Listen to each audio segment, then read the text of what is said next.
चलो यार बच्चों, दिस साइड CACS हरीश मथारी, आप सभी का इस लेक्चर में हार्दिक स्वागत है। 11th स्टैंडर्ड सब्सिडायरी बुक, ये वाला टॉपिक हमारा चल रहा था, book keeping and accountancy subject, new syllabus. चलो स्टार्ट करें हम लोग। सो आज जाओ गाइस, कैसे हो रहे आप सब लोग, है ना। आवाज़ की क्वालिटी कैसी हो गई है ये बताओ तुम, अच्छी होगी ना एकदम। चलो ठीक है, आ जाओ यार। Yes hi, good evening, good morning, good afternoon, जिस समय भी आप ये लेक्चर देख रहे हो बेटा। सो बच्चों ध्यान देना, ये वाला क्वेश्चन हमने लास्ट लेक्चर में लिया था। 6, 7 और 8 आप लोगों ने ट्राई करना है। 7 is like 6, purchase book, sales book, purchase return, sales return book बनाना है for the month of March, like question number 5। ये पांचवे की तरह है, आठवां। आठवां और पांचवा मोरलेस सेम है। ये वाला क्वेश्चन मैंने आप लोगों को लास्ट लेक्चर में आखिरी के कुछ 3 ट्रांजेक्शन्स होमवर्क करने के लिए दिए थे, आपको अगर याद आ रहा है तो। चलो फटाफट से चेक कर लेते हैं। Direct deposit made by Monal into SBI 4825 in settlement of 5000। इसका एंट्री क्या रहेगा रे? बैंक में पैसा आ गया डायरेक्टली 4825, लेकिन मोनल से कितना पैसा लेना था? 5000, बट हमने फुल सेटलमेंट कर दिया, मतलब हमने डिस्काउंट दिया है मोनल को 175 का। अगर एंट्री करते तो ये वाली एंट्री आती थी। अब एक बच्चे का सवाल था कि सर अब आप एंट्री नहीं कर रहे हो, तो जैसे आपने अब सर ये बैंक बुक में लिख दिया, तो बैंक बुक में इसका बैंक वाला इफेक्ट चला जाएगा बैंक अकाउंट के डेबिट में, है ना। ये डेबिट में ये वाला इफेक्ट चला जाएगा। सर ये डिस्काउंट और मोनल का क्या? ये डिस्काउंट का इफेक्ट डिस्काउंट अकाउंट में जाएगा, डिस्काउंट के डेबिट में टू मोनल, और मोनल के क्रेडिट में बाय बैंक और बाय डिस्काउंट जाएगा। By bank 4825, bye discount 175।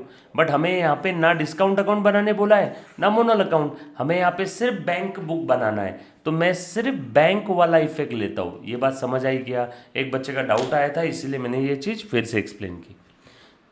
हम लोगों को यहाँ पे सिर्फ बैंक बुक बनाना है, डिस्काउंट अकाउंट नहीं, मोनल नहीं। बट अगर हम लोग लेजर पोस्टिंग सारी करते तो डिस्काउंट और मोनल अकाउंट में ये इफेक्ट जाते थे क्या? हाँ, ये इफेक्ट जाते थे। क्लियर है?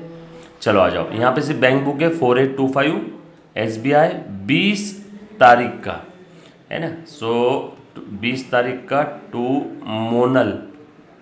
मोनल अकाउंट SBI में 4825 इन फुल सेटलमेंट, यस और नो, लिख दिया हमने, फुल सेटलमेंट में पैसा आया। Then sold investment of rupees 8500 and deposited the cheque into SBI। Investment बेच के 8500 का चेक आया, SBI में डिपॉजिट कर दिया 22 तारीख को। So to investment, SBI account debit to investment. कितने का चेक था? 8500 का, 8500 का चेक था, राइट। देन उसके बाद bank of Maharashtra paid our electricity bill as per our standing instruction 2000। Bank of Maharashtra से इलेक्ट्रिसिटी बिल गया हमारा 28 तारीख को। So by electricity to bank, electricity charges account और by electricity account to bank 20 कितने हज़ार का बेटा? 2000 का। दैट्स इट, गेम ओवर, सारे ट्रांजेक्शन्स खत्म। टोटल करना है और बैलेंसिंग फिगर निकालना है। चलो बेटा टोटल करो, इधर 25,000 था, इधर है बैंक ऑफ इंडिया का 4000। एक बैंक का मैं टोटल करके बताऊंगा, बचे हुए दोनों बैंक का आपने बैलेंसिंग फिगर निकालना है बेटा। इधर 25,000 है, ये साइड की टोटल, इस साइड की टोटल है 4000, तो जो टोटल बड़ी है वो दोनों साइड में लिख दो। 25,000 बड़ा है, बैलेंसिंग फिगर 25 में से 4 चले गए, 21,000 रुपये बाय बैलेंस कैरीड डाउन। इसका मतलब क्या हुआ? बैंक ऑफ इंडिया में 21,000 का डेबिट बैलेंस है। इसका मतलब ये हुआ बैंक ऑफ इंडिया में 21,000 रुपये पड़े हैं। इसका मतलब क्या हुआ? बैंक ऑफ इंडिया में 21,000 रुपये 21,000 पड़े हैं। यस और नो, ये बात समझ आई सभी को? पक्का? चलो बेटा आगे, डन। बचे हुए दोनों बैंक आप करोगे टोटल, एक और करके बता दूँ, 14 और 2 16, 16 और ये 14, 30,000, ये 800, 30,800 में से 1 2 4, 4,700 चले गए। सो 14 16 14 30 में से 4,000 चले गए, बचे 26,000, 26,000 से और 700 चले गए, बचे 25,300 और ये 800, 26,100 रुपये का बैलेंस आया।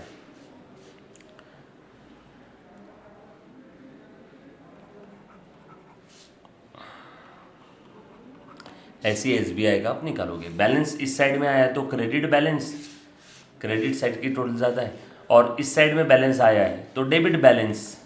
यस और नो? क्लियर? पक्का? डन। ये था bank book. From the following prepare purchase return book on 20th August 2018. Goods return to Seema electronics is as follows. 2 mini TV 2000 का एक था, एक होम थिएटर था, and each return against debit note number 4/2018। So purchase return book बनाना है। Purchase return book आप पूरा लिखोगे, शॉर्टकट नहीं। एक ही ट्रांजैक्शन का इसके लिए यहाँ पे हो जाएगा। यहाँ पे सप्लायर या पर्टिकुलर, परचेज रिटर्न सप्लायर को माल वापस कर रहे हैं ना, यहाँ पे नोट नंबर, यहाँ पे लेजर फोलियो, यहाँ पे अमाउंट। कब माल वापस किया? 20 अगस्त को। सप्लायर का नाम क्या था? सीमा इलेक्ट्रॉनिक्स।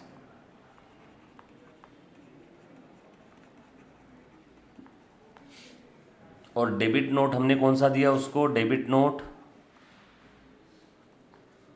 4/2018। लेजर फोलियो नंबर मालूम नहीं, कितने का माल था अब देखो ज़रा, यहाँ पे लिख लेते हैं। ऐसा लिखना पड़ेगा। 2 मिनी टीवी, 2 मिनी टीवी 2000 का एक, यानी 4,000 रुपये, और एक होम थिएटर 4,500 का, टोटल हो गया 8,500। Total 8,500। That's it, game over. 4 number जेब में। क्लियर है? पक्की बात। एक ही ट्रांजैक्शन था तो लिख दिया, फॉर्मेट तो फिक्स है नहीं इसका, सिंपल सा एक ट्रांजैक्शन। ये ऑब्जेक्टिव क्वेश्चंस हमने सॉल्व किए थे बेटा, राइट? इसमें काफ़ी सारी चीज़ें दी थी, जैसे state the source document required for recording transactions in the purchase return book.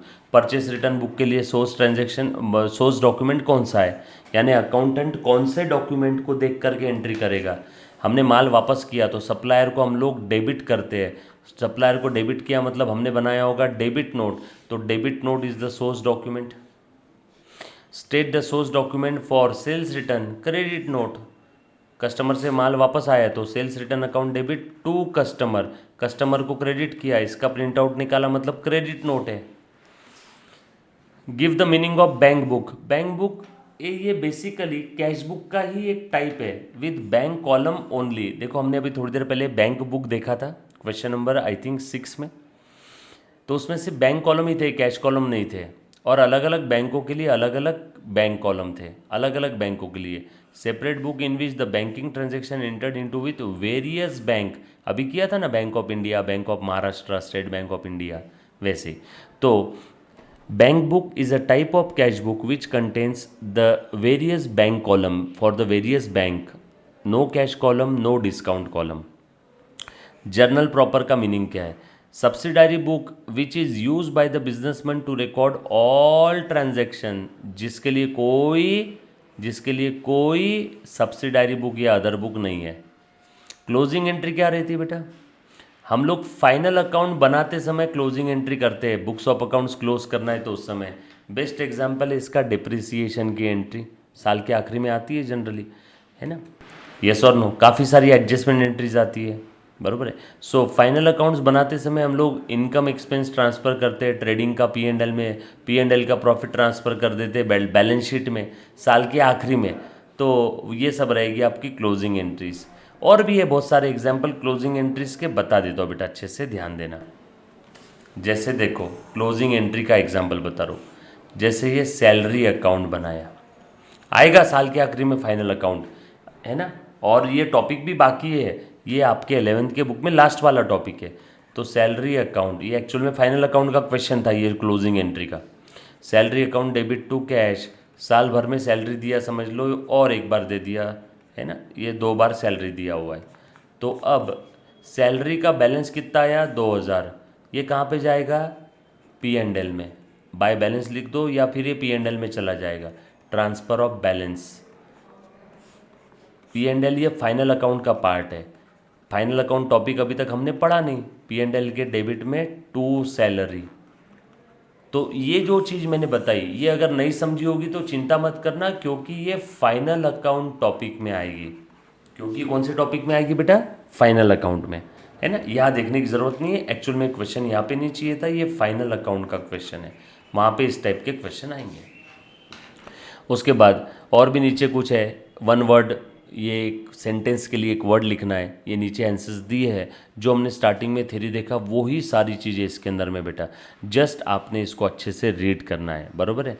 ये ऑब्जेक्टिव क्वेश्चन ट्रू और फॉल्स है, वन वर्ड है, ये सारी चीज़ें आपने जस्ट एक बार रीड करना है। बहुत सिंपल है। जैसे आपको मैं बता देता हूँ, fix amount deposited for a fix period is called as fix deposit, answer दिया हुआ है। Under dash account depositor can deposit and withdraw amount any number of time, आप कितने भी बार डिपॉजिट विड्रॉ कर सकते हो, ऐसा सेविंग अकाउंट में नहीं होता है। रिकरिंग RD अलग चीज़ है, फिक्स अलग चीज़ है, फिक्स में एक बार जाता है, ये करंट अकाउंट में ऐसा होता है।